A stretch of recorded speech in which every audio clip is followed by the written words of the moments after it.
A poor orphaned girl goes to the airport every day holding a photo of a woman. A curious young millionaire always passes her by, and this time decides to ask, "Why do you always come here?" She replies, "My mommy told me that one day my daddy would come back, so I'm waiting."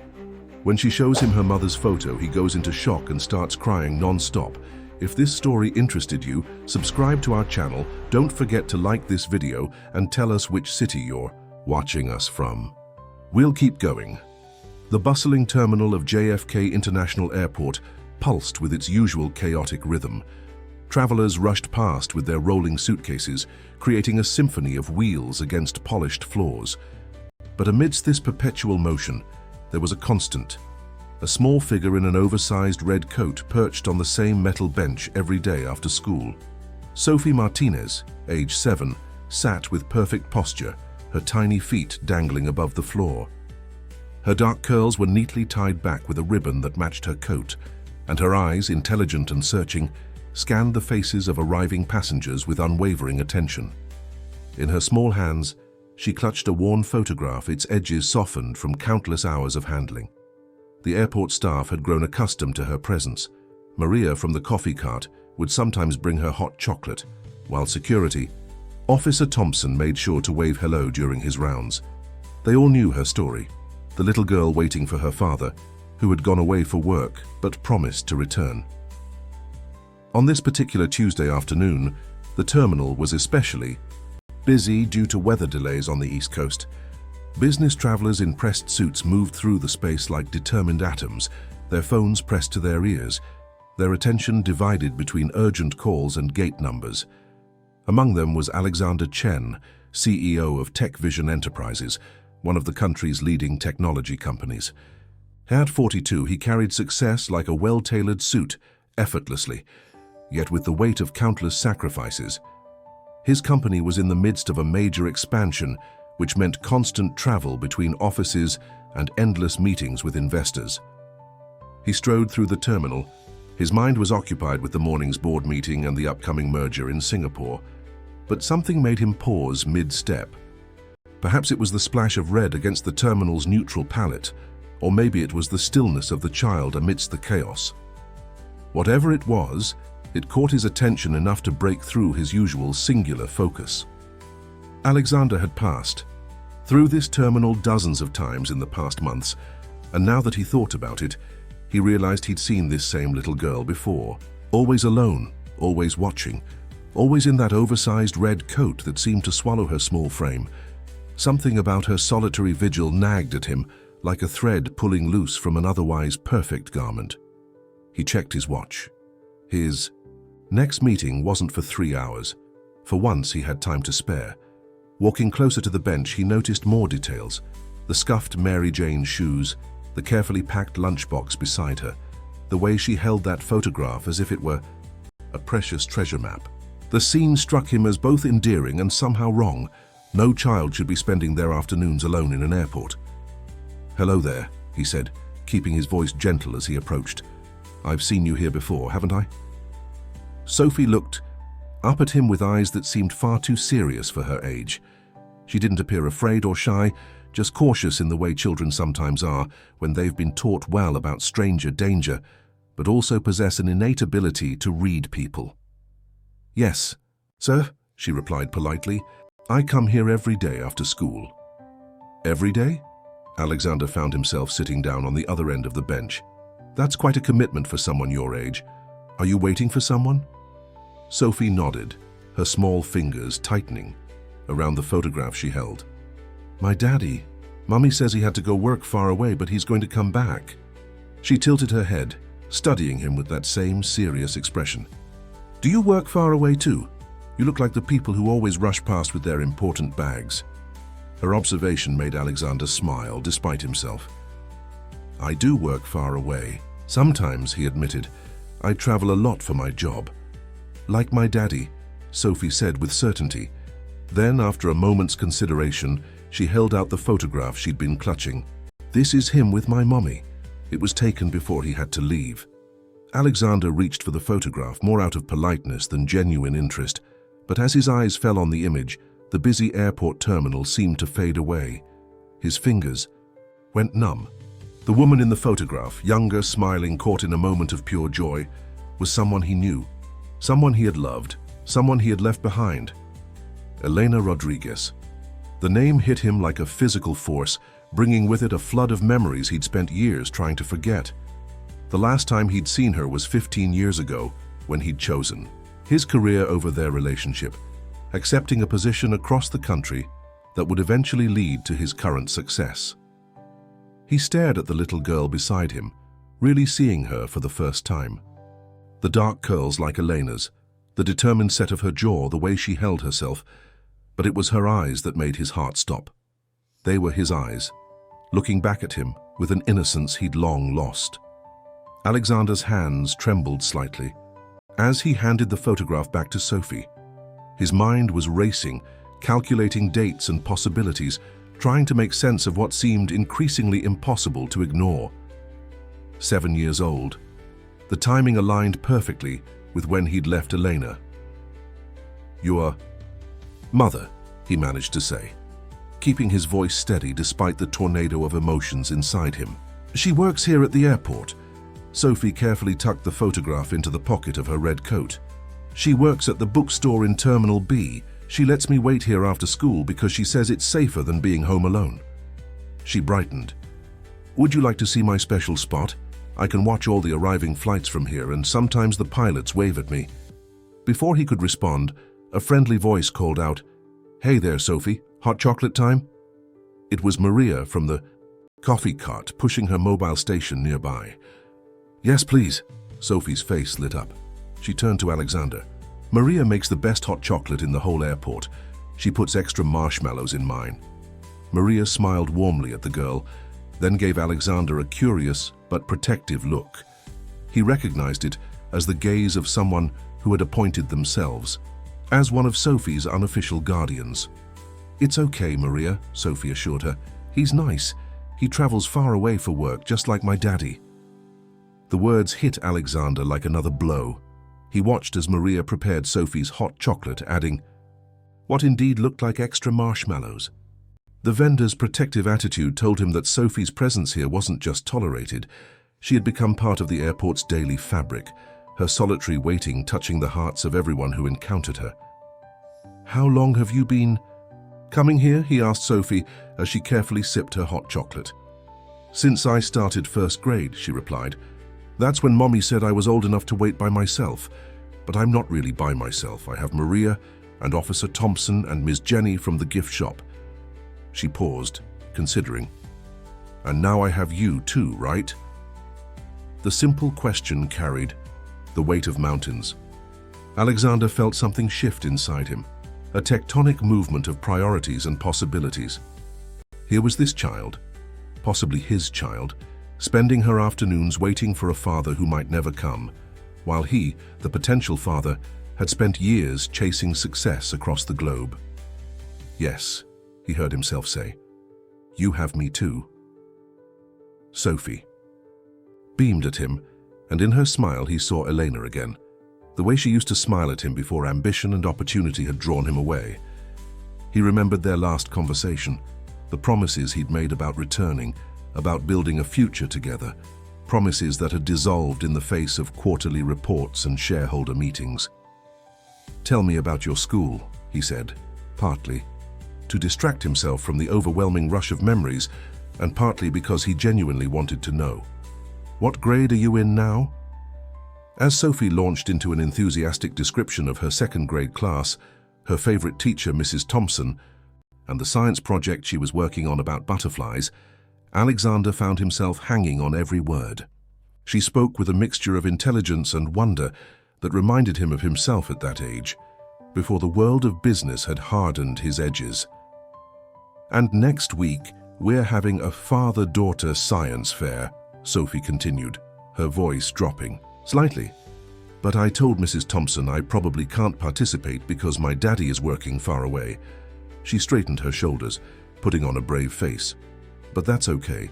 Mommy says sometimes we have to be patient for the things that matter most." The words struck Alexander like physical blows. Each revelation about Sophie's life, each glimpse into how she and Elena had adapted to his absence, felt like a judgment. on the choices he'd made. The empire he'd built suddenly seemed hollow compared to the simple dignity of this child's faith. He checked his watch again, not out of habit this time, but with a new purpose forming in his mind. His next meeting was with the board of directors, discussing the upcoming quarter's projections. For the first time in his career, he considered cancelling. "Sophie," he said carefully, "would you like to show me more of your special spots in the airport? I have some time before my next appointment." Her face lit up with joy, and she hopped off the bench with the boundless energy of childhood. "Really? I can show you where you can see the planes take off, and where the pigeons come to eat the crackers I save for them, and—" She stopped suddenly, looking uncertain. "But what about your important meeting? Don't you have to rush like all the other business people?" Alexander stood up, offering his hand to her. "Some things are more important than meetings," he said, surprising himself with how much he meant it. "And I'd really like to see those pigeons." The following days became a blur of purposeful diversions for Alexander. He rearranged meetings, delegated tasks, and found increasingly creative excuses to be at JFK International Airport during the afternoon hours. Each day he found himself drawn back to Terminal B, where Sophie waited with her unwavering faith and that oversized red coat. Through their conversations, he learned more about her world. She loved strawberry ice cream, but only on sunny days. She had named all the airport's regular pigeons. Herbert was her favorite, because he had a slight limp but never gave up trying to get the biggest crumbs. She dreamed of having a garden someday, with yellow flowers and a tire swing. "My mummy says we can't have a garden in our apartment," Sophie explained one afternoon, as they shared a bench near the viewing deck. "But she puts little plants in all our windows. She says it's like having pieces of spring inside our home." Alexander listened, each detail painting a clearer picture of the life Elena had built for their daughter. He was increasingly certain of that fact now. The modest apartment, the window gardens, the careful budgeting that allowed for small luxuries like hot chocolate with extra marshmallows. It was a life full of love, but sparse in material comforts, so different from his own world of penthouses and private jets. "What does your mommy do when she's not working at the bookstore?" he asked, trying to piece together Elena's life through Sophie's innocent revelations. "She writes stories." Sophie's eyes sparkled with pride. "Late at night after she thinks I'm sleeping. I sometimes peek and see her typing on her old laptop. She says she's building worlds made of words." She leaned in conspiratorially. "I found one of her stories, once. It was about a princess who didn't need rescuing because she built her own castle." Alexander felt his throat tighten. Elena had always wanted to be a writer. Back in college, she'd fill notebooks with stories and dreams, reading them to him late at night in their favorite coffee shop. He'd encouraged her then, believing in her talent. But when his career opportunity came, he'd assumed she would put her dreams aside to follow him. She hadn't, and he'd left anyway. Their afternoon routine expanded beyond the airport. Alexander began taking Sophie to a nearby park, always with the knowledge and watchful eyes of the airport staff who had become her surrogate family. He taught her how to make paper airplanes that could actually fly, using techniques he'd learned during his own childhood. "You're doing it wrong," Sophie giggled one day, watching his attempt at an elaborate design. "The wings need to be even, or it'll spin instead of fly, like this." She demonstrated with confident hands, creating a perfect aircraft that sailed through the air with graceful precision. "Where did you learn that?" he asked, amazed by her skill. "I figured it out by watching the real planes," she said simply. "If you watch something long enough, you can learn all its secrets." Her words hit him with unexpected force. How many secrets had he missed by always being in such a hurry? How many moments of discovery had he sacrificed in his relentless pursuit of success? One afternoon, as they walked back to the terminal, Sophie stopped suddenly. "Mr. Alex," she said, using the name she'd given him, "why do you spend so much time with me? Don't you have important business things to do?" The question caught him off guard. In the past few weeks, he'd been unconsciously reshaping his entire life around these afternoon visits. Board meetings were rescheduled, video calls were conducted from airport lounges, and his executive assistant had stopped questioning his new routine. "Because I enjoy spending time with you," he answered honestly. You remind me of someone I used to be before I got so busy being important. Sophie considered this with her characteristic seriousness. My mummy says being important isn't about having big meetings or fancy suits. She says it's about being there when people need you, even if you're tired or busy. Alexander felt the weight of those words settle into his chest. Elena's wisdom, filtered through their daughter's innocent perspective, cut through years of corporate philosophy. He thought about all the times he'd missed family events, cancelled personal commitments, and put relationships second to business opportunities. "Your mommy is very wise," he managed to say. "She is," Sophie agreed, "but sometimes she's sad. When she thinks I'm not looking, she gets this face." She demonstrated by pulling her features into an exaggerated frown. "Especially when she looks at the photograph I carry. But then she always smiles again and says, 'We have to keep believing in good things.'" As they approached the bookstore where Elena worked, Alexander felt his heart rate increase. Through the glass storefront, he could see her arranging books on a display, her dark curls falling forward as she worked. She looked different from his memories, more mature with subtle lines around her eyes that spoke of both laughter and worry, but her movement still held the same grace that had captivated him 15 years ago. Elena felt someone watching her before she saw them. Looking up from the book display, her hands froze mid-motion as her eyes met Alexander's through the store window. For a moment, time seemed to stop, the busy airport fading into a distant hum around them. Then she saw Sophie standing beside him, and her expression shifted from shock to protective anger. She quickly made her way to the store entrance, her posture rigid with contained emotion. "Sophie, sweetheart," she called out, her voice steady despite her obvious tension. "It's time for your homework. Why don't you go to our usual table in the back?" Sophie looked between the two adults, sensing the sudden charge in the atmosphere. "But Mr. Alex and I were going to make more paper airplanes." "Maybe another time, dear.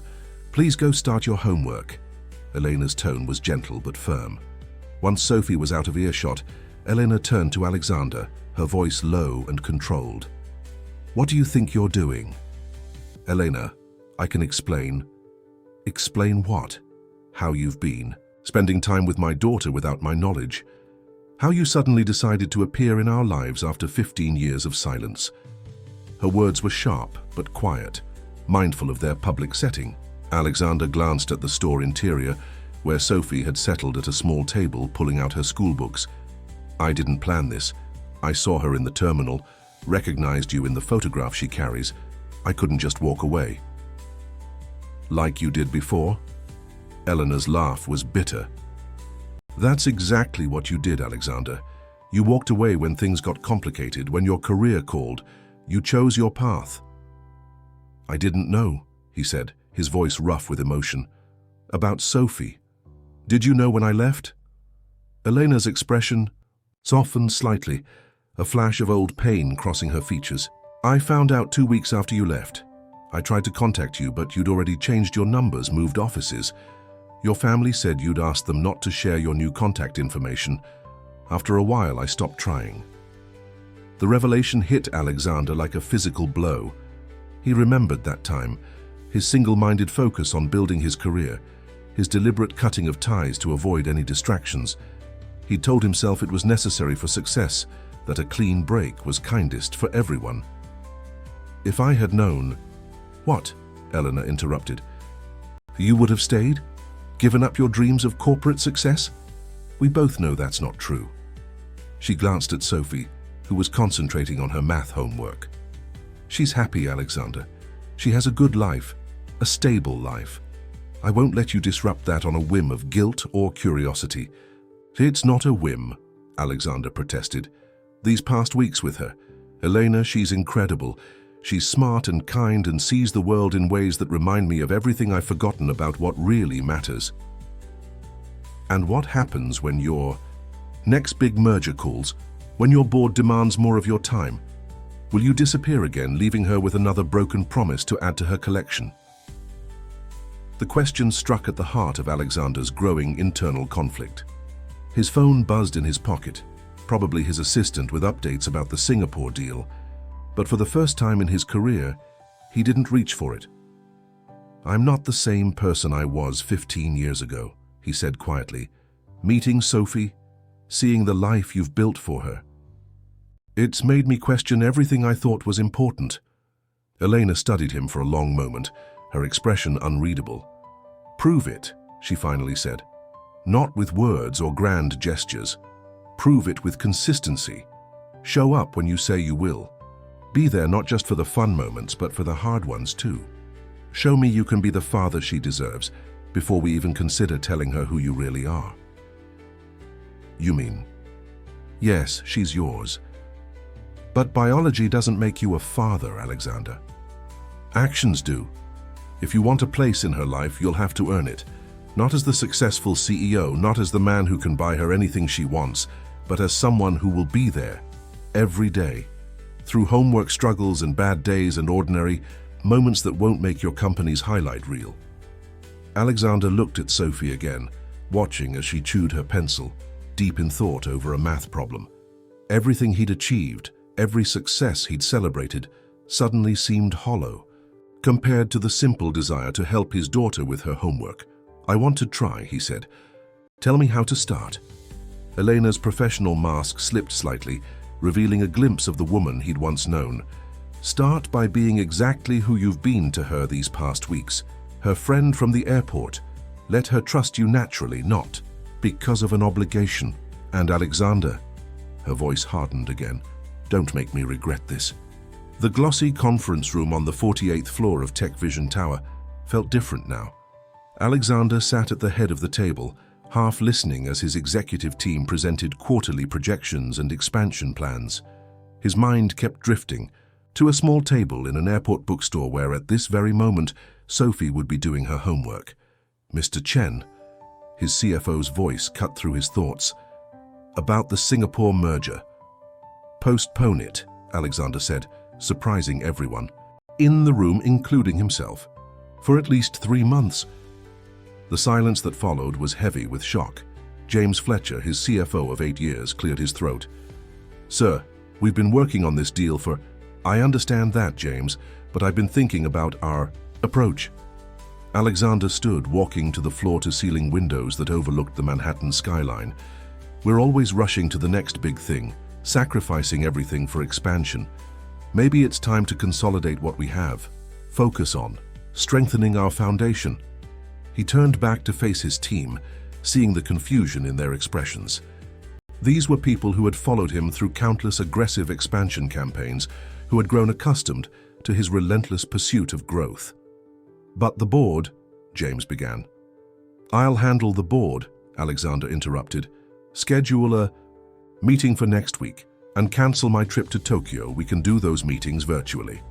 After the meeting, his assistant Sarah lingered behind. In 15 years, she had never seen him cancel a major international trip. "Is everything all right, sir?" Alexander found himself smiling. "Actually, Sarah, I think things are finally starting to be all right." He paused, then added, "I need you to clear my schedule every afternoon from 3 p.m. to 6 p.m.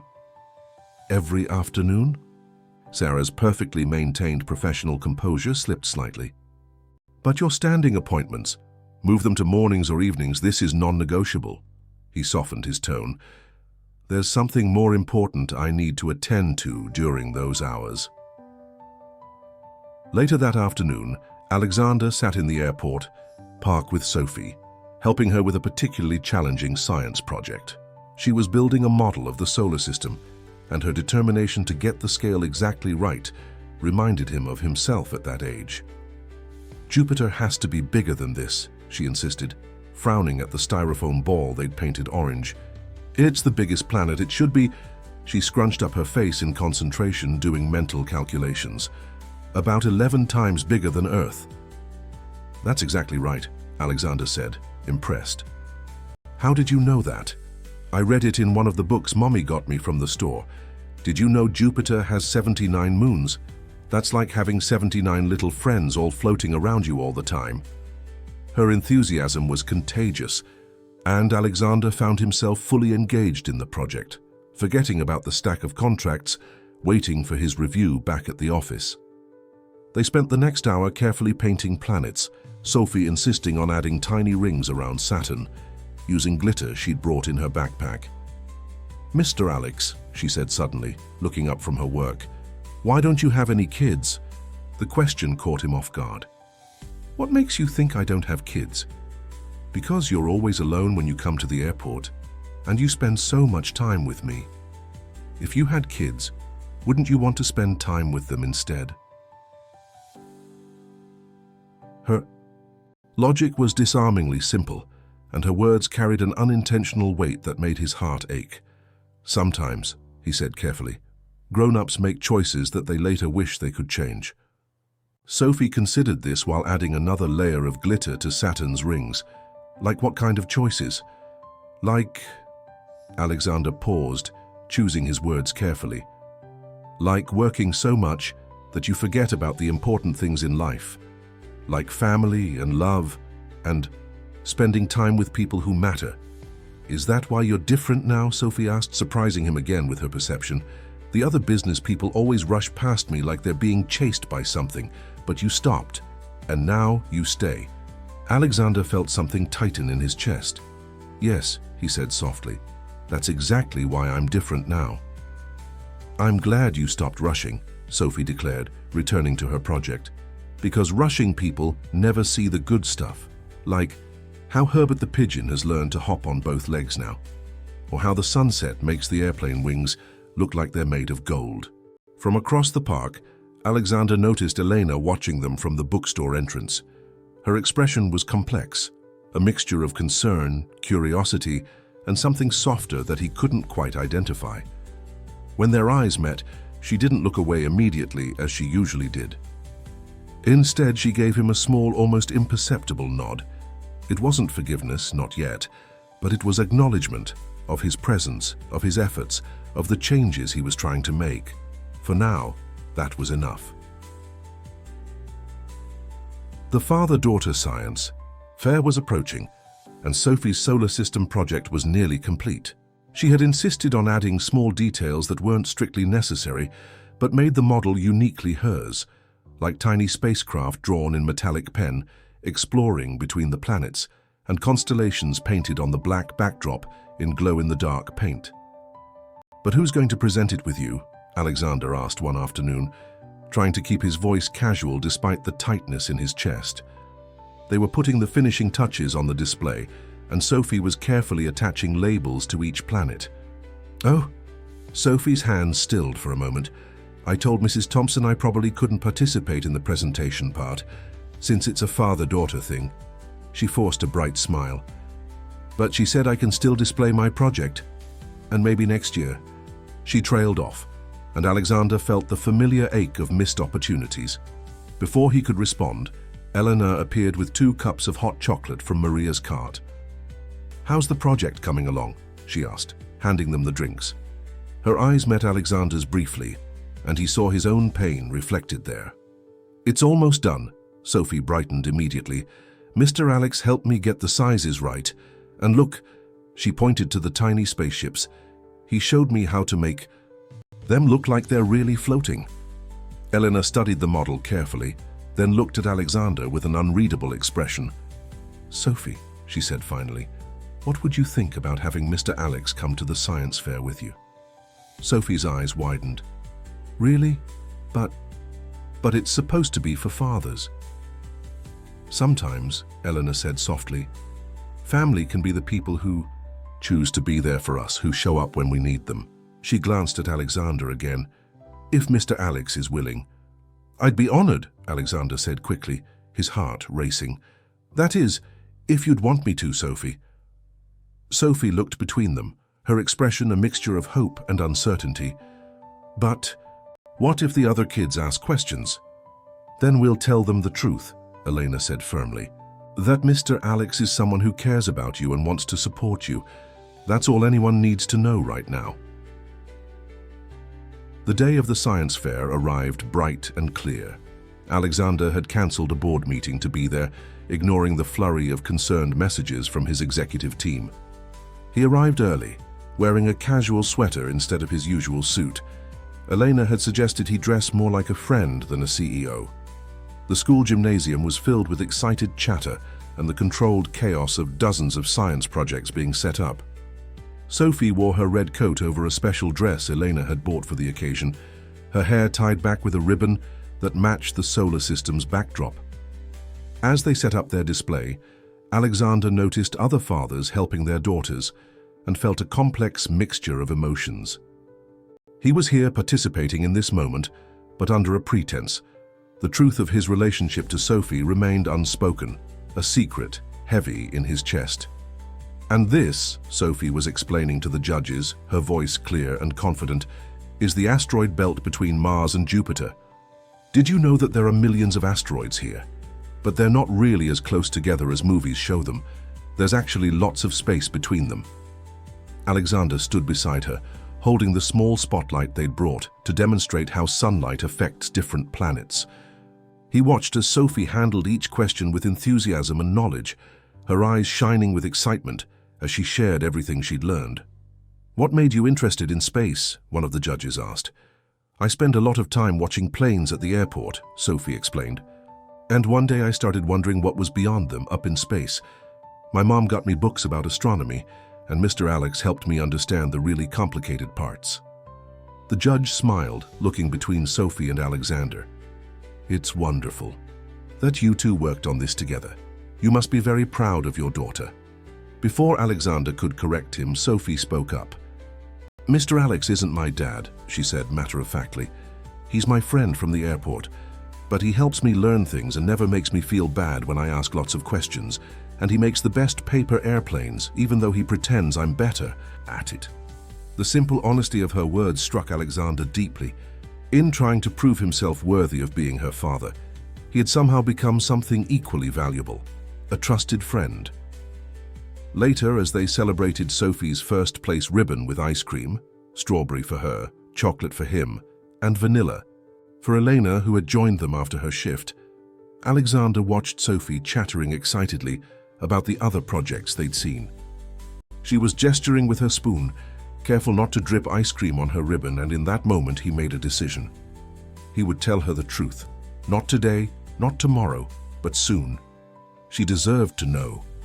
But first he had to prove to Elena, and to himself, that he could be the father Sophie believed was worth waiting for all those afternoons in the airport. The board meeting was not going well. Alexander stood at the front of TechVision's executive boardroom, facing the skeptical faces of his directors, as he proposed a radical restructuring of the company's work-life balance policies. "What you're suggesting," Bradley Thompson, the longest-serving board member, said with barely concealed disapproval, "would cost us millions in lost productivity. Mandatory leave times, flexible working hours, remote work options. This isn't the company you built, Alexander." "No," Alexander agreed, his voice firm. "It's the company I should have built from the start." He clicked to the next slide of his presentation, showing statistics on employee burnout and turnover rates. "We've been measuring success purely in terms of profit margins and market expansion, but at what cost?"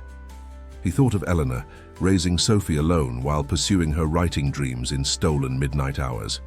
He thought of all the other parents in his company, missing science fairs and soccer games because of inflexible schedules and demanding workloads. "Our employees aren't just numbers on a spreadsheet," he continued. "They're people with families, with dreams beyond their desk jobs. By supporting that, by showing them that success doesn't have to mean sacrificing everything else, we'll build something more valuable than just another tech giant." Sarah, his assistant, watched from the corner with barely concealed amazement. In 15 years, she had never seen him challenge the board like this. The Alexander Chen she knew had always prioritized growth over everything else. After the meeting, as board members filed out discussing the proposed changes in hushed tones, Sarah approached his desk. "That was different," she said carefully. Alexander smiled, loosening his tie. "Different is good, Sarah. Speaking of which, how's that novel you've been working on?" She stared at him, startled. "How did you—" "I notice things now," he said simply. "The writing apps on your tablet, the way you scribble in your notebook during lunch breaks. You should take some time off to focus on it. Use our new policies, once they're implemented. Later that afternoon, Alexander sat with Sophie in their usual spot in the airport park. She was reading him a story she'd written for her English class about a brave pilot who flew around the world helping lost animals find their way home. The pilot never got tired, Sophie explained, because helping others made her happy, and she had a magic compass that could point to wherever someone needed her. That's a beautiful story, Alexander said, thinking about his own metaphorical compass and how it had finally pointed him in the right direction. Did you show it to your mum? Sophie nodded enthusiastically. She helped me with some of the big words, and she said maybe one day we could write stories together. She lets me read some of her stories sometimes now. They're really good, Mr. Alex. They're about people finding their way back home, just like my story. Alexander felt his heart constrict at the parallel. Sometimes, he said carefully, finding your way home takes longer than you expect. But that doesn't mean you've stopped looking. Like my daddy? Sophie asked quietly, smoothing the edges of her paper. Mommy says he's still trying to find his way back. The weight of unspoken truth pressed against Alexander's chest. He looked across the park to where Elena was arranging books in the store window. She caught his eye and held his gaze for a moment longer than usual. Over the past weeks, their interactions had slowly shifted from tense tolerance to something approaching cautious trust. Elena had begun sharing small details about Sophie's life, her recent doctor's appointment, her struggle with multiplication tables, her growing collection of paper airplanes carefully stored in a shoebox under her bed. Your mommy is very wise, Alexander said, echoing words he'd spoken before but now understood more deeply, and very brave. She says being brave doesn't mean you're not scared, Sophie replied, wise beyond her years. It means you do what's right even when you are scared. The conversation shifted as Sophie spotted Herbert the pigeon making his way toward them. Look, his leg is almost completely better now, and he's brought friends. Indeed, several pigeons had gathered nearby, drawn by the breadcrumbs Sophie always saved from her lunch. She had names for all of them: Margaret with the white-tipped wings, Charlie with the ruffled neck feathers, and newcomer Pedro, who was still shy about eating from her hand. As they fed the birds, Alexander noticed Sophie's red coat was getting too small for her growing frame. The sleeves barely reached her wrists now, and the buttons strained slightly when she moved. The sight made his heart ache. She was growing, changing, and he was finally here to witness it.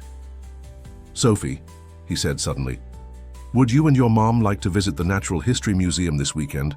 They have a new space exhibition, I think. You'd enjoy. Sophie's eyes lit up, but then dimmed slightly. I'd have to ask Mommy. She works on weekends sometimes, writing her stories for the big publishing company. Alexander knew this. He'd discovered that Elena had recently started freelancing for a publishing house, editing manuscripts in addition to her bookstore job and her own writing. The knowledge of her determination, of all she'd accomplished, while he'd been chasing his own success, filled him with equal parts admiration and regret. Well, why don't we ask her together? He suggested, standing up and offering his hand. Sometimes the scariest part is just asking the question. The Natural History Museum loomed before them, its grand architecture casting long shadows in the morning sun. Sophie bounced excitedly. Between Alexander and Elena, her new blue coat, a surprise from her mother, matching the clear autumn sky. Can we see the dinosaurs first? She asked, then immediately changed her mind. No, the space exhibition. No, wait, both. Can we see both? Elena laughed, a sound that made Alexander's heart skip. It had been years since he'd heard that laugh, and its genuineness suggested she was finally letting her guard down, at least a little. We have all day, she assured Sophie. We can see everything you want to see. The space exhibition was a marvel of interactive displays and immersive experiences. Sophie moved from exhibit to exhibit with boundless enthusiasm, her scientific knowledge impressive as she explained various space phenomena to other children who gathered around her. And this, she announced to her impromptu audience, is the James Webb Space Telescope. It can see things so far away that the light from them started traveling before there were any people on Earth. She turned to Alexander. Right, Mr. Alex? Exactly right, he confirmed, sharing a proud smile with Helena. The light from some of these galaxies has been traveling for billions of years. That's like waiting forever, one of the other children said. Sometimes waiting is worth it, Sophie replied, with the wisdom that never failed to amaze Alexander. Like how scientists waited years and years to see these pictures, but now they can show us such beautiful things. Later, as they sat in the museum cafe for lunch, Sophie was still bubbling with excitement about everything they'd seen. She was drawing the solar system on her paper placemat, adding details she'd learned from the exhibition. "I'll be right back," Elena said suddenly, standing up. "I need to make a quick call to the publishing house about tomorrow's deadline." As Guy. She walked away. Sophie looked up from her drawing. "Mr. Alex, can I ask you something?" "Of course," he replied, noting the serious tone in her voice. "Are you and Mommy friends now, like real friends? Because she smiles more when you're around. Not her bookstore smile, but her real smile." Alexander felt his throat tighten. "I hope we're becoming friends," he said carefully. "Your mom is an amazing person." "She is," Sophie agreed. "And you're different now, too. You don't look at your phone all the time like the other business people. And you notice things like how Herbert the pigeon limps less when it's sunny, or how I like my hot chocolate with extra marshmallows but only on cold days. You've taught me a lot about noticing things," Alexander admitted. "About what's really important." Sophie nodded sagely, returning to her drawing. "That's good, because Mommy always says the most important things aren't things at all. They're people and moments and memories." When Elena returned, she found them engaged in an elaborate game involving Sophie's drawing, where they had to name facts about each planet they landed on. She stood watching them for a moment, her expression soft and thoughtful. "Everything okay with the publisher?" Alexander asked as she sat down. "Better than okay," Elena said, a hint of excitement in her voice. "They want to see more chapters of my novel. They think it has potential." "Mommy's going to be a real author," Sophie announced proudly. "She lets me read parts of her story sometimes. It's about a woman who builds magical gardens in the city, and everyone who visits them finds what they're looking for." "That sounds wonderful," Alexander said sincerely, remembering the notebooks full of stories Elena used to share with him in college. "You always had a gift for seeing the magic in ordinary places." Their eyes met over Sophie's head, and for a moment, the years between them seemed to compress. Eleanor was the first to look away, but her smile remained. After lunch, they explored the dinosaur exhibits, with Sophie providing detailed commentary about each prehistoric creature. Alexander noticed she had her mother's gift for storytelling, weaving facts and imagination together in a way that drew people in. As they walked through the museum's great hall later that afternoon, Sophie between them holding both their hands, Alexander felt a profound sense of rightness. This was what he had been missing all those years of corporate success, these simple, precious moments of connection. "Look," Sophie pointed to a massive globe suspended from the ceiling. "It's spinning just like the real Earth. And see those lights? They show where it's daytime and nighttime right now." "It's amazing how everything's connected," Eleanor mused. "Day and night, seasons changing, people's lives touching each other in ways we don't always understand at first." Alexander caught her meaning, and when their eyes met this time, neither looked away.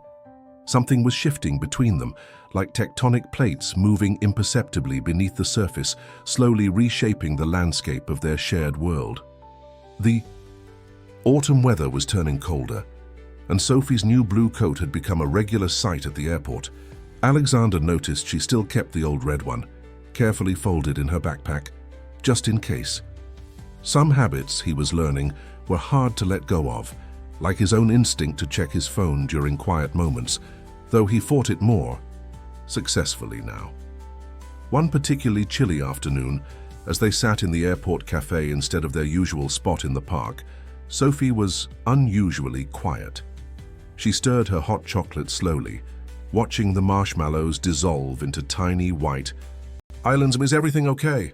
Alexander asked, recognizing the thoughtful expression she wore, the same one he'd seen in childhood photos of himself. Tommy Parker said something at school today, she began hesitantly, about fathers.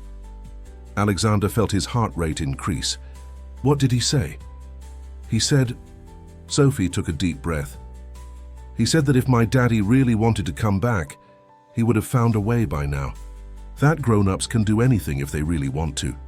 She looked up at Alexander, her eyes swimming with questions. Is that true? Can grown-ups really do anything they want?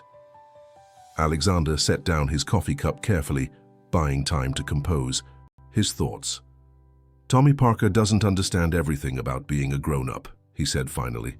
Sometimes grown-ups make mistakes, big mistakes, and fixing them isn't as simple as just wanting to. But if someone makes a mistake, Sophie pressed, and they're really, really sorry, shouldn't they try to fix it anyway, even if it's hard? The wisdom in her question struck him deeply. Yes, he said softly. They should.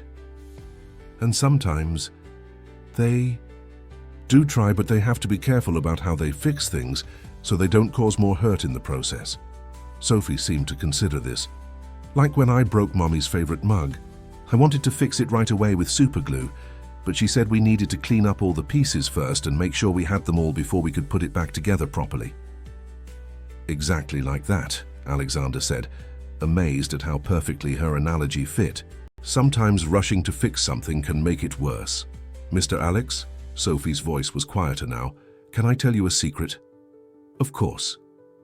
Sometimes, she glanced around as if checking for eavesdroppers. Sometimes I think maybe my daddy isn't trying to come back at all. Maybe he found a different family somewhere else, one that's better than just me, and Mommy? The pain in her voice was unbearable.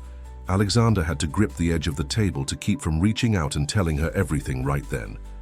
Sophie, listen to me, he said, his voice rough with emotion. No family could be better than you and your mom. Any father would be lucky, so lucky to have you as his daughter. Then why hasn't he come back? The question hung in the air between them, heavy with unspoken truths. Before Alexander could respond, Eleanor appeared at their table, her bookstore apron still on. She must have seen something in their expressions because her face softened with concern. Everything okay here? She asked, placing a gentle hand on Sophie's shoulder. Sophie nodded, putting on a brave smile. We were just talking about grown-up stuff, about fixing mistakes. Elena's eyes met Alexander's over their daughter's head, and he saw understanding dawn in them. She pulled up a chair and sat down, still in her work apron, something she'd never done before during their airport meetings. You know, she said, addressing Sophie but looking at Alexander, sometimes people make mistakes not because they don't care, but because they care about the wrong things at the wrong time. And sometimes, when they realize their mistake, they have to learn how to care about the right things before they can make things better. Like how Mr. Alex doesn't look at his phone all the time anymore, Sophie asked, perking up slightly. He told me he used to, but now he says people are more important than phones. Yes, exactly like that, Elena said softly. People can change, sweetheart. They can learn to be better. And sometimes, Alexander added, choosing his words carefully, they're just waiting for the right moment to show how much they've changed, to prove they've learned what really matters. Sophie wrapped her hands around her hot chocolate mug, absorbing their words. I think I understand, she said finally. It's like in Mommy's stories where the characters have to go on long journeys to figure out what's really important before they can come home.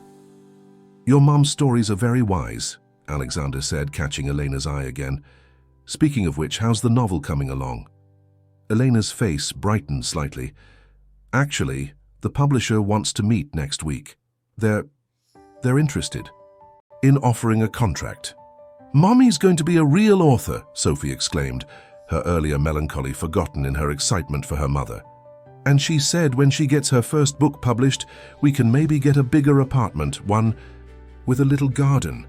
Alexander watched as Elena blushed slightly. It's just preliminary talks, she cautioned. Nothing certain yet. But it's wonderful news, Alexander insisted. You always had such a gift for storytelling, for seeing the truth in things, and helping others see it too. The words slipped out before he could catch them. Too personal, too reminiscent of their shared past. But Elena didn't withdraw as she might have weeks ago. Instead, she smiled, a real smile that reached her eyes. "Things do have a way of coming full circle," she said quietly. "Sometimes, stories end exactly where they need to begin again." The publisher's office was located in a sleek building in Fairmont, downtown Manhattan, its glass facade reflecting the late autumn sunlight. Elena stood in the lobby, clutching her manuscript folder, her reflection in the polished marble floors, showing a woman who looked both nervous and determined. "You've got this," Alexander said softly beside her. When she'd mentioned having to take time off work for the meeting, he'd offered to drive her, knowing the subway would be crowded during rush hour. To his surprise, she'd accepted. "What if they don't like it?" she whispered, smoothing her dress for the 100th time. "What if I'm not ready?" "Elena," Alexander turned to face her fully, "you've been ready for this since college, since those late nights in the coffee shop when you'd read your stories to anyone who would listen. The only difference is now the whole world gets to hear them too." She looked at him then, really looked at him, and he saw a flash of the girl he'd known 15 years ago, the one who dreamed big dreams and believed in the magic of words. "You remember those nights?" "I remember everything," he said simply. "I was just too blind to appreciate them at the time." The elevator dinged, breaking the moment. "Sophie's at school?" he asked, though he knew the answer. "Yes, and Maria promised to meet her at our usual spot with hot chocolate. She's so excited about the meeting, she told her whole class her mum was going to be a famous author like J.K. Rowling." Eleanor laughed softly. "She believes in you," Alexander said. "We all do." 2 hours later, they sat in a small cafe near the publishing house, Elena still in a daze from the meeting. "They want to publish it," she kept saying, as if speaking the words might make them more real. "They actually want to publish my book." "Of course they do," Alexander said, pushing a celebratory piece of chocolate cake toward her. "It's a beautiful story, Elena. A story about finding your way home, about second chances and new beginnings. How could they not want to publish it? I never thought." She trailed off, then looked at him curiously. "How did you know what it was about? I never told you the plot." Alexander smiled. "Sophie tells me about the parts you let her read.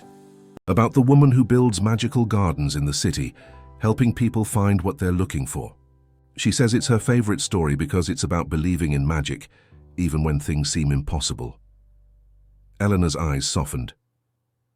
"She's so much like you sometimes," she said quietly. "The way she sees connections in things, the way she never gives up on what she believes in. I used to worry about that, but now," she paused, considering her words carefully, "now I think maybe it's not such a bad thing." "Elena," Alexander began, his heart racing, "I think it's time we—" "I know," she interrupted gently. "I've been thinking about it too. The way she looks at you, the questions she's starting to ask. She deserves to know the truth. Are you sure? Are we ready?" Elena took a deep breath. "You've proven yourself, Alexander. Not with grand gestures or expensive gifts, but with time and patience and genuine care. You've shown up every day just like I asked. You've put her first, changed your whole life around to be there for her. And most importantly, you've given her a chance to know you, the real you, not just the successful CEO or the absent father, but the person you've become." Alexander felt tears prickling at the corners of his eyes. "I never knew," he said roughly, "what I was missing. All those years chasing success, thinking I was building something important. I had no idea that the most important thing was waiting for me in an airport terminal, wearing an oversized red coat." "She keeps that coat, you know," Eleanor said, softly. "Even though the new one fits better. She says it's special because it's the one she was wearing when she met you." The weight of that simple statement, the idea that he had already become such an important part of Sophie's life, even without her knowing the full truth, filled Alexander's heart almost to bursting. "When should we tell her?" he asked. "Elena, considered for a moment. Not today, let me have this evening with her, celebrating the book contract. But soon, maybe this weekend? We could take her to that little park near the airport, the one where you two spend so much time. It's her safe place now. Alexander nodded, understanding the wisdom in her suggestion. The park had become their special place, filled with memories of paper airplanes and pigeon feeding and conversations about the universe. It was the perfect setting for one more important conversation. This weekend then, he agreed, but Elena, thank you for giving me this chance, for letting me earn my way back into your lives. She reached across the table and, for the first time in 15 years, took his hand. Thank you for proving me right about second chances. The weekend arrived with unexpected warmth for late autumn, as if nature itself was conspiring to make the day perfect. The park near the airport was quiet, save for the distant rumble of planes and the gentle rustling of leaves still clinging to their branches. Sophie sat between Eleanor and Alexander on their usual bench, happily tossing breadcrumbs to Herbert and his feathered friends. She wore her new blue coat, but as always, the red one was carefully folded in her backpack. Herbert's walking almost normally now, she observed proudly. Remember when we first started feeding him, Mr. Alex? He could barely hop over to get the bread. I remember, Alexander said softly. He just needed someone to believe in him, to give him time to heal. Elena caught his eye over Sophie's head, giving him a small nod. They had rehearsed this moment countless times over the phone, trying to find the right words, the perfect way to tell their daughter the truth. But now that the moment had arrived, all their carefully planned speeches seemed inadequate. Sophie, sweetheart, Elena began, her voice gentle. Do you remember what you asked Mr. Alex the other day, about grown-ups fixing their mistakes? Sophie nodded, her hand stilling mid-throw, causing Herbert to look up expectantly. About how sometimes it takes time to fix things properly, like your broken mug.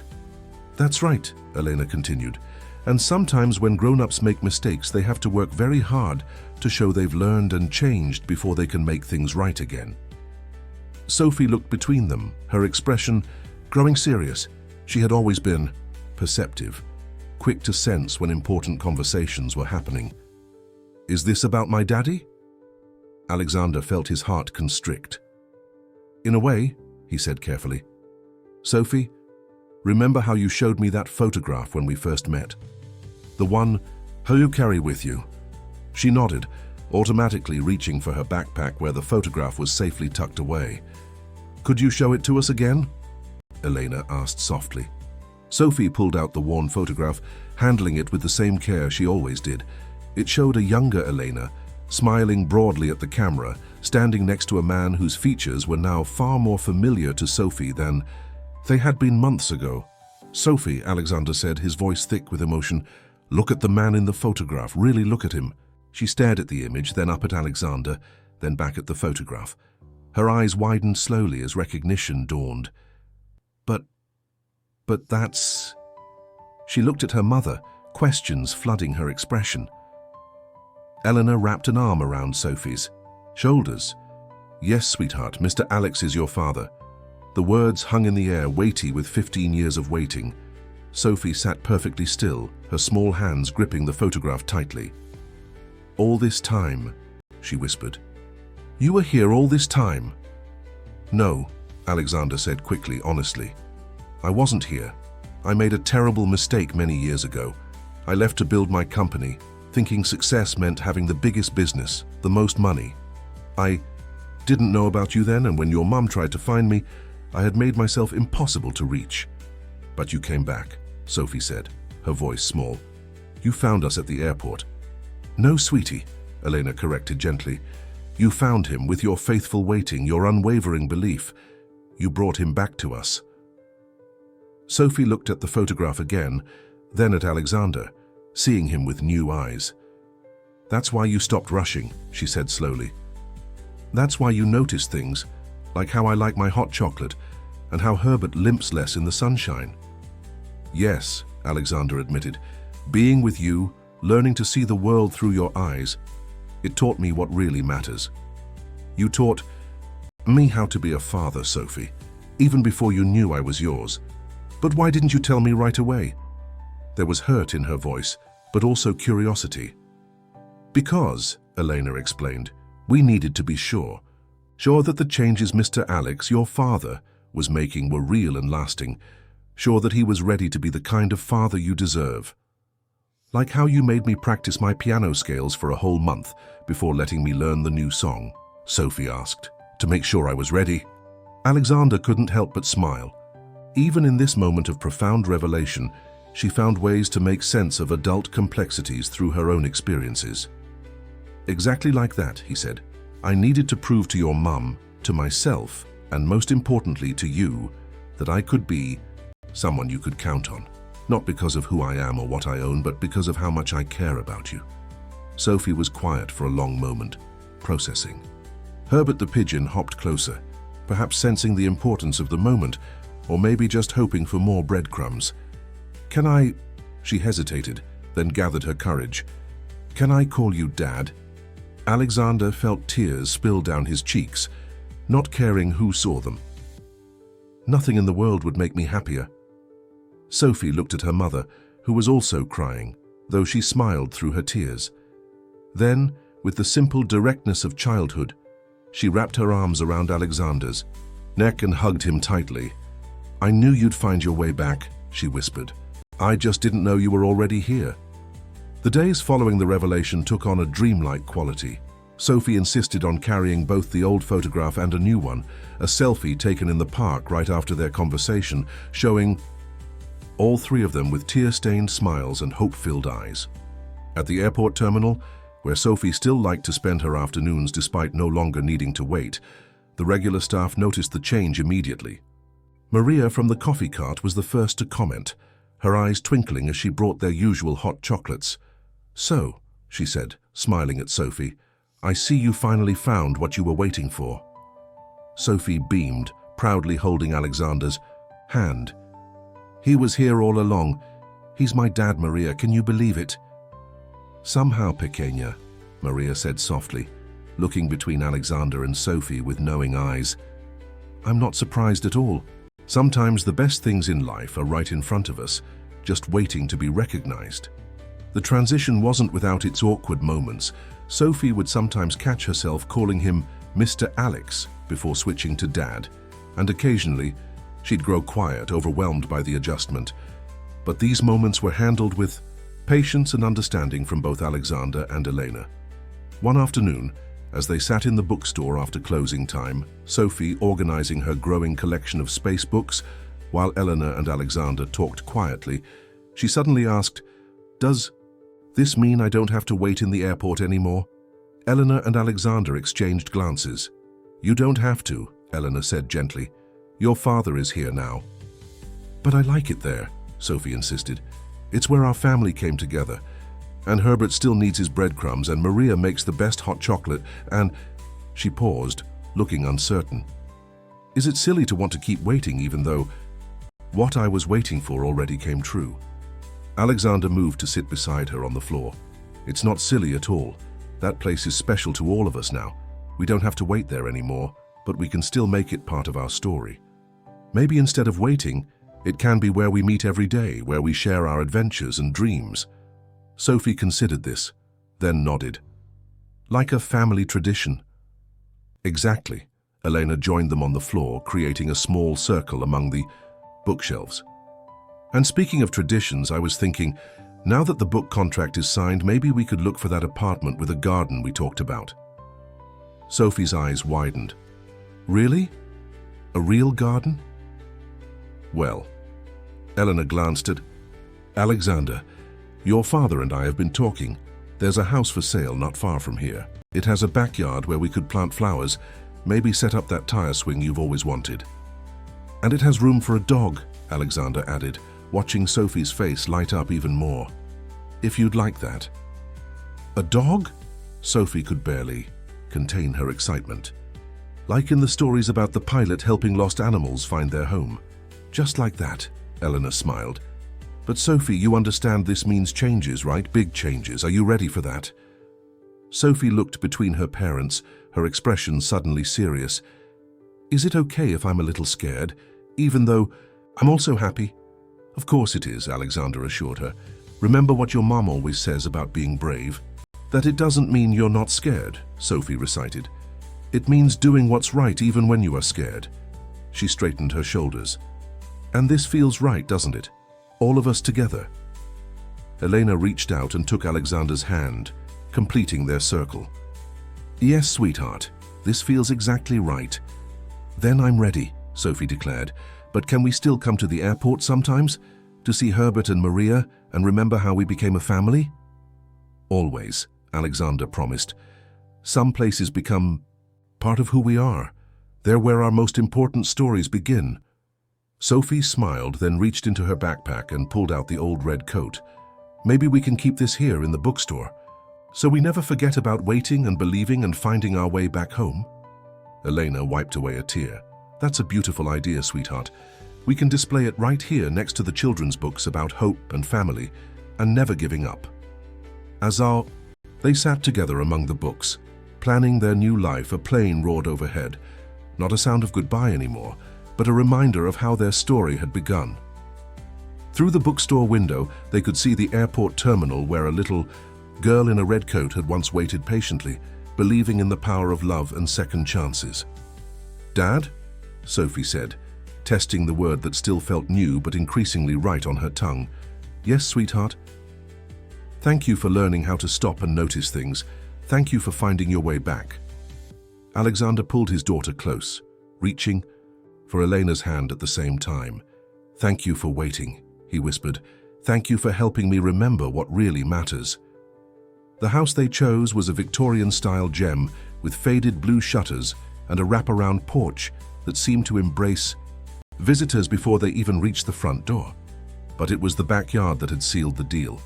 A sprawling space with ancient oak trees and enough room for both a garden and the promised tire swing.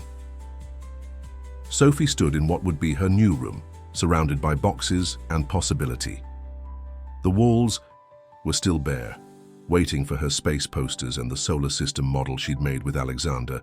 With her father, she corrected herself mentally, still adjusting to the new reality. What do you think about this color? Elena asked, holding up a paint sample in a soft shade of midnight blue. Your father suggested we could paint stars on the ceiling that glow in the dark. Can we make them accurate? Sophie asked immediately. Like, put the real constellations in the right places? I think that's a wonderful idea, came Alexander's voice from the doorway. He held several more paint samples and a stack of astronomy books. We could even add the planets in their current positions. But they move, Sophie pointed out, so we'd have to pick a specific date for them to be in the right place. What about the day we told you the truth? Elena suggested softly. The day our family really came together? Sophie's face lit up. Yes, and then whenever I look at my ceiling, I'll remember exactly how the sky looked on that day. Alexander sat down on the floor beside them, spreading out the astronomy books. We'll need to calculate the exact positions. Think you can help me with that? Like a real science project. Sophie was already reaching for one of the books. But wait, what about Herbert and the other pigeons? They won't know where to find us anymore. Actually, Elena smiled, I talked to Maria. She's going to help us set up a bird feeder in the backyard. We can create a new spot for Herbert and his friends. And we can still visit them at the airport, Alexander added quickly, seeing Sophie's concern. That place will always be special to us. Speaking of special places, Elena said, pulling out a familiar piece of red fabric from one of the boxes. I think I know the perfect spot for this. She held up Sophie's old red coat, now carefully cleaned and preserved. Together, they walked to the living room, where a large bay window overlooked the front garden. Elena had already set up some of her books on built-in shelves, creating a cozy reading nook. What if we display it here? She suggested, where we can see it every day and remember our story. Sophie touched the coat's sleeve gently. Could we put the photographs next to it? The old one and the new one. I have something even better, Alexander said, disappearing briefly to his car. He returned with a beautifully crafted shadow box frame. I thought we could create a memory display. The coat, the photos, maybe some of those paper airplanes you've saved, and ticket stubs from the museum. Sophie added excitedly. And a picture of Herbert, and maybe some of Mum's writing about gardens and coming home. Elena watched them plan the display together, noting how naturally they had fallen into a father-daughter rhythm. Alexander no longer checked his phone compulsively, and Sophie had stopped glancing at the door whenever he left a room, as if afraid he might not return. Later that afternoon, as Sophie organized her books by subject, space first, then animals, then everything else, Alexander and Elena sat on the porch, watching the sunset paint the sky in shades of promise. She asked me something interesting today, Elena said quietly. She wanted to know if it was okay to be happy about us being together, but also a little sad about leaving our old apartment. Alexander nodded thoughtfully. What did you tell her? I told her that change is like that sometimes, exciting and scary all at once, that it's okay to hold on to pieces of our old life while building something new. Is that why you suggested keeping her coat on display? Partly, Elena admitted, but also because I think it's important to remember where we came from, how we found our way here. Alexander reached for her hand, a gesture that was becoming more natural with each passing day. I've been thinking about that a lot lately. About paths and choices and second chances. Having doubts? Elena asked, but her tone was curious rather than accusatory. The opposite, actually. For the first time in my life, I'm absolutely certain about my priorities. He paused, watching a plane trace its way across the darkening sky. The board asked me to reconsider the Singapore merger. And? I told them no. Firmly. Finally, no. I'm delegating more, restructuring the company to run without my constant presence. I've missed too much already. I won't miss any more. Elena squeezed his hand. Sophie will be happy to hear that. She's been worried about you having to travel. I know. She tries to hide it, but I see how she watches the planes now. Not with hope like before, but with concern. He turned to face Elena fully. I want her to look at planes and see possibility again, not potential goodbyes. From inside the house came the sound of Sophie's laughter, followed by the thud of what was probably another box of books being opened. The sound wrapped around them like a warm blanket, a promise of more laughter to come. We're really doing this, Elena said softly. Building a new life, all three of us.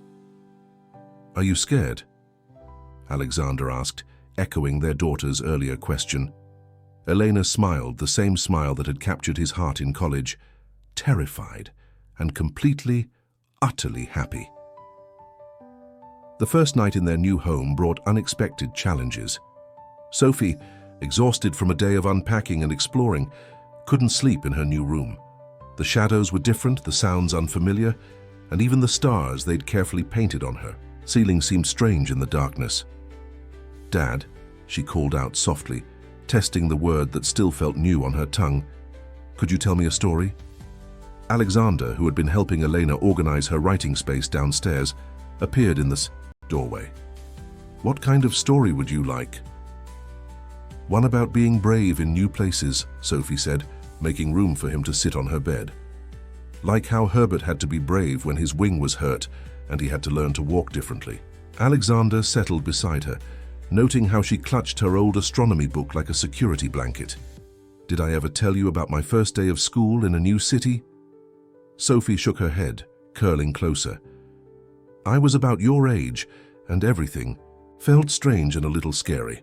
The buildings were taller, the streets were busier, and none of the stars looked quite right from my window. Because you were seeing them from a different place, Sophie asked, her scientific mind engaging despite her tiredness.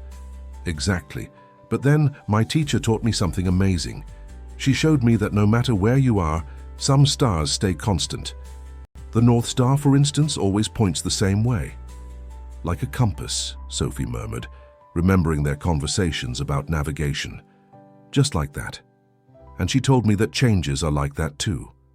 Some things might look different, but the important things, like family and love and courage, they stay constant no matter where you are. From the doorway came Elena's voice. That's beautiful. Mind if I join this story session? Sophie brightened, patting the other side of her bed. Soon they were all huddled together, a family constellation forming its own pattern in the universe, of Sophie's new room. "Mom," Sophie said suddenly, "could you tell us a story from your book? The one about the magical gardens?" Elena smiled. "Actually, I've been working on a new chapter. Would you like to hear it?" Both Sophie and Alexander nodded eagerly. Elena pulled out her notebook, a new one, leather-bound, a gift from Alexander, to celebrate her book contract. "In this chapter," she began, "the garden maker discovers something special. She realizes that sometimes the most magical gardens grow not from seeds we plant, but from wishes we thought were lost. Like wildflowers pushing through concrete, hope finds a way to bloom in unexpected places." Sophie's eyes were getting heavy, but she fought sleep to ask, "Is that like how our family grew? From wishes we thought were lost?" Eleanor met Alexander's gaze over their daughter's head. "Yes, sweetheart, exactly like that." As Sophie finally drifted off to sleep, Alexander and Eleanor quietly made their way downstairs. The house was still in chaos. Boxes everywhere, furniture waiting to find its proper place, walls waiting for personal touches. But somehow it already felt like home. "She's handling it all remarkably well," Eleanor said, settling onto the window seat that would soon become her writing spot. "The move, the changes, having you here." "She's strong," Alexander replied. "Like her mother." Eleanor smiled. "And adaptable like her father, when he chooses to be." They sat in comfortable silence for a moment, listening to the quiet sounds of their new home settling around them. Through the window, they could see the outline of what would become Sophie's garden, currently just a patch of earth full of possibility. "I ordered some supplies today," Alexander said, "for the garden." Sophie mentioned wanting to plant flowers that attract butterflies. "Always thinking ahead," Eleanor teased, but her eyes were warm. "Just like in business." "Better," he corrected. "In business, I was always thinking about the next deal, the next expansion. Now I'm thinking about Sophie's face when she sees her first butterfly visit her garden. About the stories you'll write in this window seat. About building something that truly lasts." "Speaking of building," Eleanor hesitated, then continued, "Sophie's teacher called today. They're having a career day next week, parents coming in, to talk about their jobs." Alexander straightened. "Do you think she'd want me to—" She specifically asked if her dad could come. Not Mr. Alex from the airport, but her dad. The simple statement carried the weight of their daughter's acceptance, her embrace of their new reality. Alexander felt tears prick at his corners of his eyes. "What should I talk about?" he wondered aloud. "The technology industry seems so impersonal." Eleanor touched his arm gently. "Talk about change, about learning to see what really matters. That's a lesson worth sharing, don't you think?"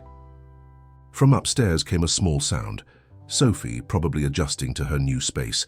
Without discussion, they both rose to check on her. As they reached her door, they heard her talking softly to herself, reciting the constellations painted on her ceiling like a lullaby. "Big Dipper, Little Dipper, Cassiopeia," she murmured, "all in the same places, just like Dad said. Even in a new home, the stars stay constant." Eleanor and Alexander exchanged glances, their hearts full of the simple wisdom of their daughter's words. Some things did remain constant: love, family, the courage to begin again. Everything else was just stars finding their proper alignment in the vast constellation of their lives. Career day at Sophie's school arrived with the crispness of late autumn. Alexander stood in front of his daughter's second-grade class, feeling more nervous than he had before any board meeting or investor presentation. He had left his usual business suit at home, opting instead for a casual sweater that Sophie had helped him choose. "My dad used to be the kind of person who was always running," Sophie announced proudly during his introduction. "But then he learned how to stop and notice important things, like limping pigeons and the way airplane wings look golden at sunset." The simple honesty of her words set the tone for his presentation. Instead of talking about market shares and technological innovations, Alexander shared a different kind of success story, one about learning to measure wealth not in dollars, but in moments. "Sometimes," he told the wide-eyed second graders, "the biggest challenge in business isn't making money or creating new products. It's remembering what really matters. It's learning to see the magic in ordinary moments, like sharing hot chocolate with someone you love, or helping a friend build a solar system out of styrofoam balls. After the presentation, Sophie's teacher pulled him aside. "That was unexpected," she said warmly. "When we heard the CEO of TechVision was coming, we thought we'd hear about computers and corporate success." "So did I, actually," Alexander admitted, "but Sophie helped me realize I had a more important story to tell." That afternoon, instead of returning to the office, Alexander joined Eleanor and Sophie in their backyard. The garden they had planned was finally taking shape. Sophie, wearing gardening gloves that were slightly too big for her hands, was carefully planting butterfly-friendly flowers according to the diagram they had created together. "The purple ones are called butterfly bush," she explained to her father, pointing to each plant in turn. "And these orange ones are milkweed. They're especially good for monarch butterflies. Did you know monarchs can remember gardens they've visited, even after flying thousands of miles? Like how we remembered our way back to each other?" Alexander asked softly, catching Eleanor's eye across the garden. Elena was setting up her new writing space on the porch, where she could work while watching Sophie tend to her garden. Her publisher had loved the latest chapters of her novel, particularly the new scenes about a family learning to bloom together in unexpected places. "Mom," Sophie called out, "can you read us what you wrote today? The part about the magical garden?" Eleanor brought her notebook to the garden, settling onto the grass beside them. The three of them sat together among the newly planted flowers, Sophie still holding her trowel, Alexander with soil on his knees from helping dig holes for the plants. "The thing about magical gardens," Elena read, "is that they don't look magical at first. They start as ordinary patches of earth full of rocks and weeds and challenging soil. But with patience, with daily care and constant attention, something extraordinary begins to happen. Not just to the garden, but to the gardeners themselves." Sophie leaned against her father's shoulder, listening intently. "That's like us, isn't it? We're all gardeners now." "We are," Alexander agreed, pulling her close.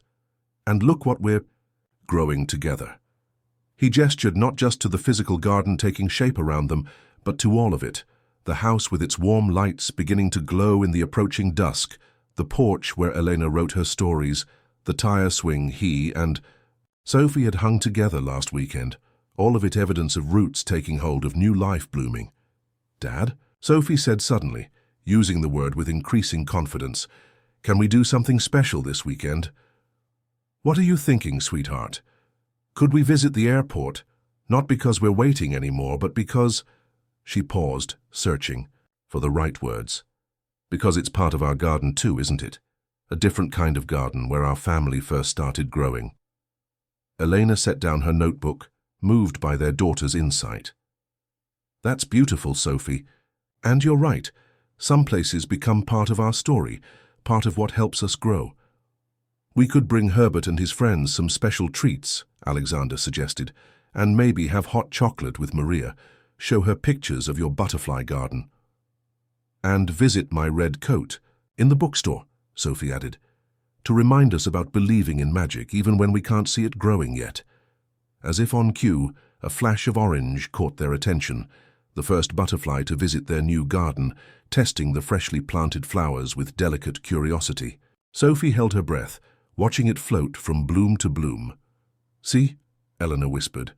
"Sometimes magic finds us exactly when we're ready for it." The butterfly continued its dance through their garden as the sun began to set, casting everything in the golden light that Sophie loved so much. Alexander looked at his family, Elena with her notebook full of stories about finding your way home, Sophie with her two big gardening gloves and enormous heart, and himself, finally learning to grow in the ways that mattered most. "You know what else is magical?" he said softly. "How sometimes the things we think we're waiting for turn out to be waiting for us instead. We just have to learn how to stop running long enough to notice them." Sophie nodded wisely. "Like how you had to learn to stop and notice things before. You could become my dad?" "Exactly like that," Alexander agreed, his heart full. Sometimes the best gardens grow in the places where we finally learn to stand still. The airport terminal was quieter on weekends. The usual rush of business travelers, replaced by families embarking on vacations and adventurers setting out to explore the world. Sophie led her parents through the familiar space with the confidence of someone who knew every corner, every echo, every patch of sunlight that fell through the high windows. "Maria," she called out, spotting the familiar coffee cart. "Look who I brought." Maria's face lit up as she saw the three of them approaching together. "Ah, mi familia completa," she exclaimed, already reaching for the hot chocolate supplies. "Extra. Marshmallows for everyone today, I think. We're celebrating, no?" "We're celebrating everything," Sophie declared, pulling something from her backpack. "Look, I brought pictures of our new garden, and guess what? We saw our first butterfly yesterday." As Sophie shared her photos and stories with Maria, Elena and Alexander stood slightly apart, watching their daughter's animated gestures and bright smile. "Remember the first time I saw her here?" Alexander asked softly. "Sitting alone on that metal bench, wearing that oversized red coat." "Waiting for a father who was closer than anyone knew," Elena finished, "including himself." They made their way through the terminal, visiting all of Sophie's special spots. At the viewing deck, they watched planes take off into the clear autumn sky, but now Sophie's commentary was different. "That one's going to Paris," she explained to her father. "But we don't need to go anywhere far away to find adventures, do we? We have plenty right here in our garden." Alexander squeezed her hand. "The best adventures often happen right where we are, when we learn to see the magic in ordinary moments." Their last stop was the bookstore, where Sophie's red coat hung in its place of honor among the children's books. Eleanor had created a small display around it, with books about waiting, believing, and finding your way home. Beneath the coat was a simple plaque that read, "Sometimes what we're waiting for is waiting for us too." "Mom," Sophie said, studying the display, "do you think other people who see this understand what it means?" "I think," Elena replied thoughtfully, "that everyone who sees it understands it in their own way. Maybe it reminds them of something they're waiting for, or something they've found, or something they need to stop running from. Like how Dad had to stop running to find us." "Yes, sweetheart, exactly like that." They settled into the reading. Nook Elena had created during her years working at the store. Sophie pulled out one of her favorite books about space, while Alexander and Elena sat close together, watching their daughter read about distant stars and infinite possibilities. "I've been thinking," Alexander said quietly, so only Elena could hear, "about that house next door to ours, the one that's coming up for sale." Elena looked at him curiously. "What about it? What if we turned it into a community center, a place where children could go after school, like Sophie used to come here? We could have a library, a garden." He paused, gathering his thoughts. "A place where waiting doesn't have to mean being alone." Elena's eyes softened with understanding. "A place where stories can begin." "Exactly. We could call it the Red Coat Center, or something similar. Create a space where magic can grow, just like in your book." Before Elena could respond, Sophie looked up from her book. "Did you know," she said, her voice filled with wonder, "that some stars are actually two stars orbiting each other? They look like one star from Earth, but they're really two stars dancing together through space. Binary stars," Alexander nodded. "They're connected by gravity, always moving in relation to each other." "Like families," Sophie declared. "We look like separate people, but we're really all connected, moving together." She closed her book, looking thoughtful. "That's why I don't mind that we don't wait here anymore, because now we're all moving together, like binary stars." Elena wiped away a tear, touched by their daughter's perspective. "That's beautiful, Sophie. And you're right. We're not waiting anymore, we're dancing together." "Speaking of dancing," Alexander said, checking his watch, "we should head home if we want to plant those new flowers before sunset. Herbert and his friends will be waiting for their treats at the park tomorrow." As they prepared to leave, Sophie paused by her coat one last time. She reached out and touched its sleeve gently, then turned to her parents with a smile that held all the wisdom of her 7 years. "You know what I think?" she said. "I think sometimes the best kind of magic isn't finding what you're waiting for. It's discovering that what you needed was there all along, just waiting for you to learn how to see it." Alexander and Elena exchanged glances, their hearts full of the simple truth in their daughter's words. Together they walked out of the terminal into the golden afternoon light, no longer separated by time or distance or misunderstandings, but united like binary stars, dancing their way home. Spring arrived with a burst of color in Sophie's butterfly garden. The flowers they had planted in autumn were now blooming, creating a tapestry of purples, oranges, and yellows. But the most significant transformation wasn't in the garden itself, it was in the space next door. The Red Coat Center was taking shape, transformed from a neglected property into a beacon of hope. Alexander had worked with local architects to design a space that felt both welcoming and magical, with large windows that let in natural light and cozy reading nooks reminiscent of Elena's bookstore. Sophie had been deeply involved in the planning, insisting on details that she knew would matter to other children. "We need comfortable chairs by the windows," she'd explained, "so kids can watch the planes and dream about their own stories." On the day of the center's opening, Sophie stood proudly beside her parents, wearing a new dress that matched the spring flowers in her garden. The red coat hung in a special display case in the center's entrance, accompanied by Elena's published novel, a story about magical gardens and finding your way home that had become a surprise bestseller. "Ready?" Alexander asked, holding the scissors for the ribbon-cutting ceremony. Sophie shook her head. "Wait, I want to say something first." She turned to face the gathered crowd, airport staff who had watched her grow up, families from the neighborhood, and even some of her classmates and their parents. "This place is special," she began, her voice clear and confident, "because it's about believing in magic even when you can't see it yet, like how flowers grow. From tiny seeds and butterflies come from caterpillars, and families find each other, even when they think they're lost." Elena squeezed Alexander's hand as their daughter continued. "My mom always says that the best stories are the ones that help us believe in possibilities. And my dad taught me that sometimes you have to stop running to see the magic that's right in front of you. This place is for everyone who's waiting for their own magic to grow." Maria, who had closed her coffee cart to attend the ceremony, wiped tears from her eyes. Herbert the pigeon and his flock watched from their new feeding station in the center's garden, which Sophie had insisted on including in the design. "And you know what else?" Sophie added, her eyes bright with excitement.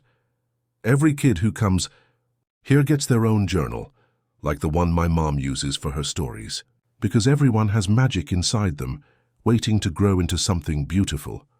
The crowd applauded, moved by the wisdom in her words.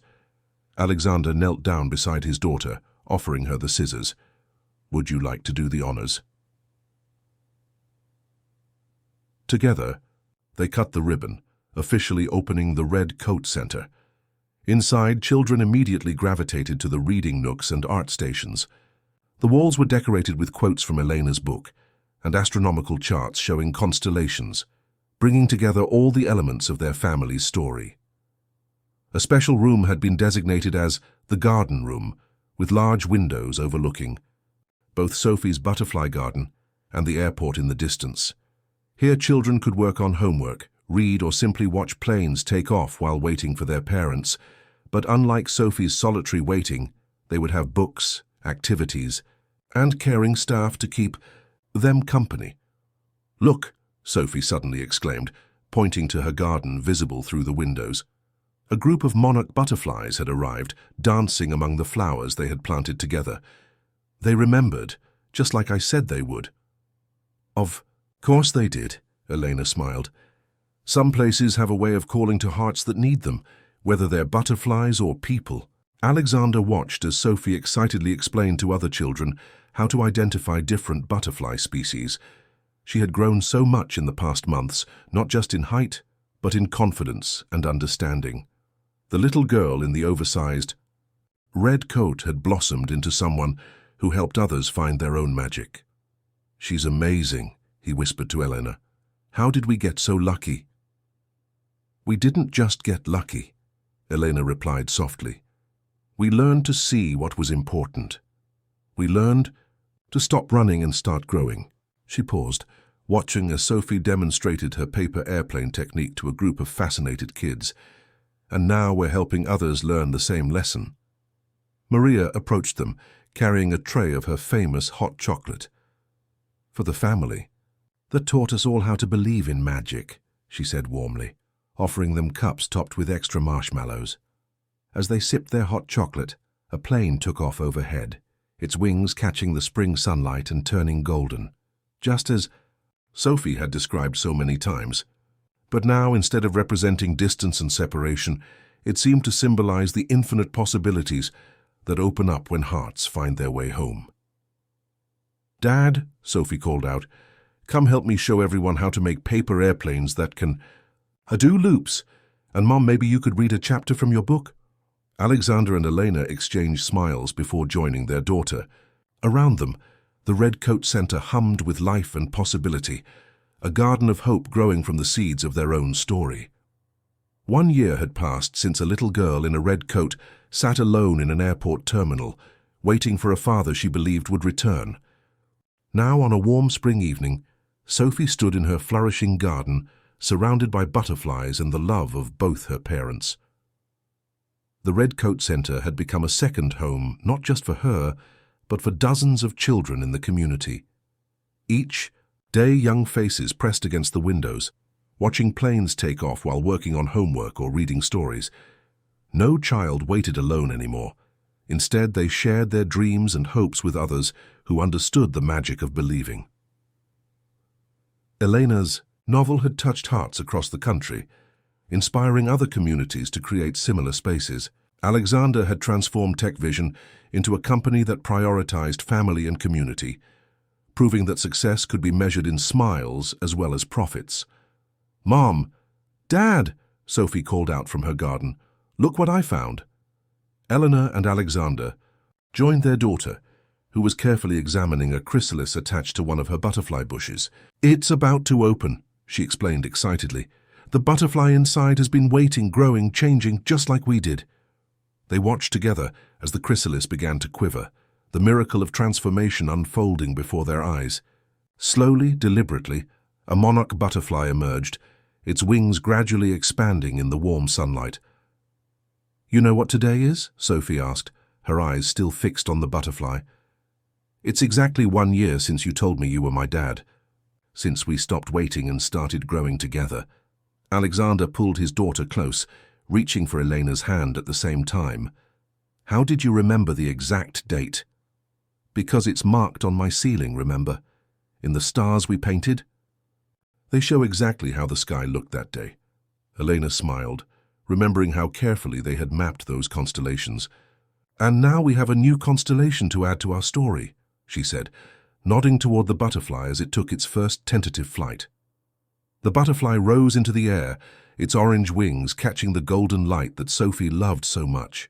It circled their garden once before heading toward the Red Coat Center, where other children watched in wonder through the windows. "I've been thinking," Sophie said thoughtfully, "about all the different kinds of waiting there are. Some waiting is sad, like when you're missing someone, but some waiting is full of hope, like watching a chrysalis or planting seeds, or believing in second chances," Alexander added softly. "Exactly," Sophie beamed.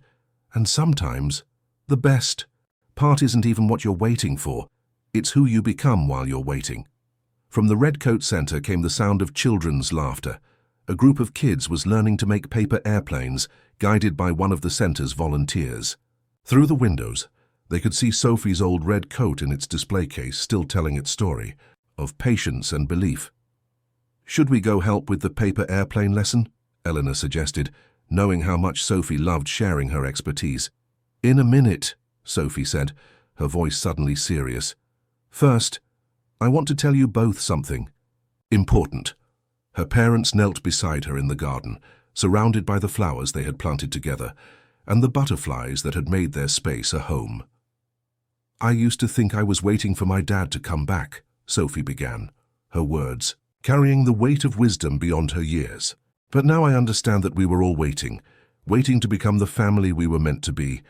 And the magic wasn't in the waiting itself, but in learning to see each other, really see each other, with our hearts. Elena wiped away tears as Alexander pulled them both into a tight embrace. Above them, planes traced their paths across the sky, no longer signals of departure but reminders of how love can bridge any distance. "You know what else?" Sophie continued, her face bright with joy. "We don't have to wait anymore. But we get to keep the magic. It's in our garden, in the Red Coat Center, in Mom's stories, and in every sunset that turns airplane wings to gold. It's in everything we do together." As if to emphasize her words, a group of butterflies danced through the garden, their wings catching the light like stained glass. Herbert and his flock watched from their special feeding station, the once limping pigeon, now strong and sure in his movements. "And the best part," Sophie smiled, looking between her parents, "our story isn't over. It's still growing, still changing, still becoming more magical every day." Elena and Alexander exchanged glances, seeing in each other's eyes the same love and wonder that had brought them back together.